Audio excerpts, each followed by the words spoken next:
That is what we want. Ya ga wo to a ozo ga doro nga ahụ mmiri maasị. Unu anụrụ ife okwulu ebe anụnwa na ụmụnne Uzoma ndị nwaanyị na fa ya edu ya ụnọ bife wee enyi ya mama fa nwụrụ anwụ na ọ bụ na eduhie na aya enyikwa mama fa nwụrụ anwụ na ozi ya adọrụ n'ile ebe anụnwa unu fụrụ ebe a na mmiri maa nsị. Ọ bụ na ị nọ n'ihu akwụkwọ o nwere ndị vidio na-agagharị sinsi n'ihu akwụkwọ tata anụnwa ebe nwoke anụnwa bụ onye uwe ojii nagolo ezumike nka na-akọwa na ezinụlọ anụnwa a na-akwa ozu na-asị na aya enyikwanụ nwaanyị anụnwa ebunata beelụso na ụmụ nwaanyị anụnwa ndị nwaanyị na feduru diọkpalafa ụnọ na ọ bụ na fe setụrụ ha diọkpalafa a na-akpọ Uzoma nye ya ego na aya enyikwana ya bụ ozu. Bịa ka nke ọrụ gị ife mezi n'ebe anụnwa maka na ama na ụfọdụ ya da-ajụ na enyiri ozu anụnwa ka ọ na-enyihozi ozu anụnwa. Ife anụnwa na-etere ndị ọ bụlọkwa dis month ka o mere na ife anụnwa dịka last month ka m fụgburu ife onyonyo anụnwa ebe a na-ajụ onye polisi anụnwa ajụjụ kama na m aghọtachaghị nya bụ ife amaghị na obodo o mere nya batara m ewetaghị ya n'ihu akwụkwọ anụnwa mana kịta anụnwa amarụgokwa anụ m ebe o mere na nya bụ ife mere n'Imo steeti ma nụkwazie n'ife kpatara Uzoma ji wee sị na aya enyi mamafa na ụmụnne ya ndị nwaanyị ya edukwa ya nụ ka unu n'ife merụ onye unu na-afụ ebe anụnwa bụkwa na onye uwe ojii si na ya anago ezumike nka pụtara wee na-akọrọ ndị mmadụ ife merụ n'otu ezinụlọ n'Imo steeti ezinụlọ ndị be Godwin Nwawele.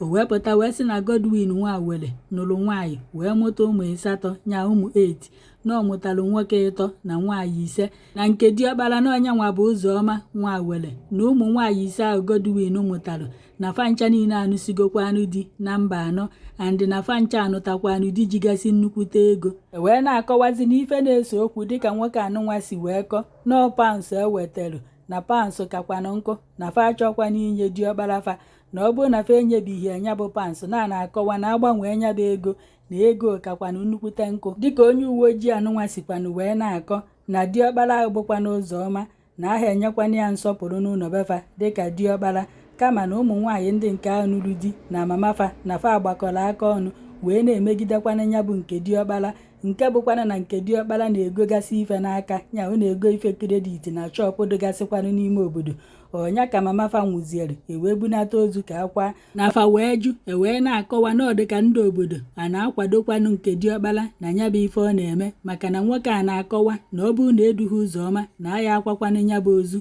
Ewee na-akọwa na Uzoma hụrụ ntutu n'isi wee taa wee sị na kama aya enyi mamafa na ọ bụrụ na eduhie ya na ọ bụrụ na ụmụnne ya ndị nwaanyị ewetaghị nya bụ paụnsụ ego wee dukwana ya na aya akwakwanụ ya bụ ozu. Mana ụfọdụ nọ na kọmentị wee na-asị na nke diọkpara na-echiri aka na korota na ụmụnne ya ndị nwaanyị nụrụ di bụ ebe ọ tụkwasara obi na ọ bụrụ na ụmụnne ya ndị nwaanyị anụtazi di nwere ego ọ nọọ ya akwa nwunne ya ka ọ nọọ ya teki nwoke ya lọfụ onwe ya na nne ya na ya kedu nke o ji were obi ya wee tụkwasị na ndị ọgọ ya na ọ bụrụ na enyeghị ego na aya enyi nne ya.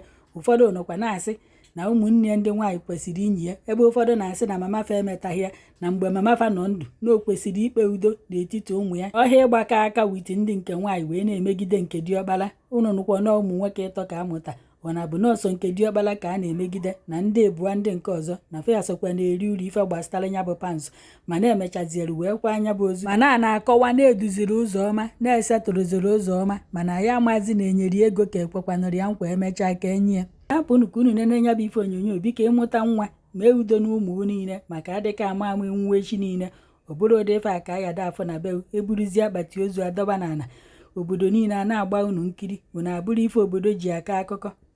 Abịara m ebe a wee hụ na e nwere conflict since morning ebulatara ozu iri ike ịghọta ihe meganụ biko. Thank you.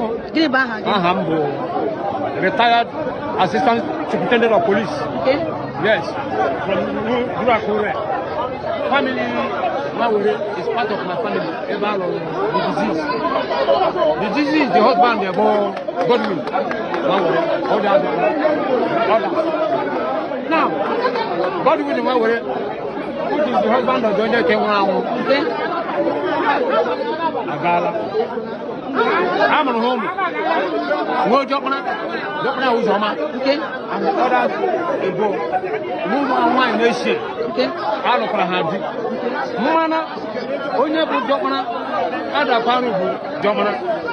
Now, I'm one, all of them Bano, and they have Konak.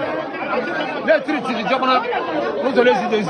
Okay. Now, the Jopana, I will not know. azụ ihe credit ọ na-atọ ha ndị lụrụ di now ka ewutakwa n'ezi a na-egbu onye tụkwasịra mma n'ezi ahụ ekeke rekọdụ hụ jọkwana ọrụ ndị ọgọ ha right ihe na-eme nga abụla na ha ga-esetụlụ jọkwana because a na-anụ na ego ewetara £100 ego.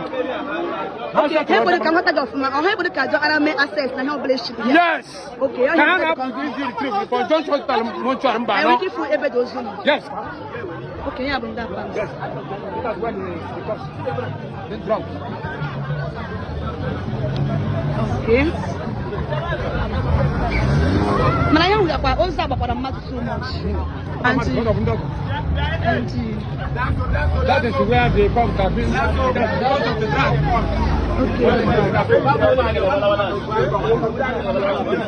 Okay. Apa tu Oza tu pokok nu?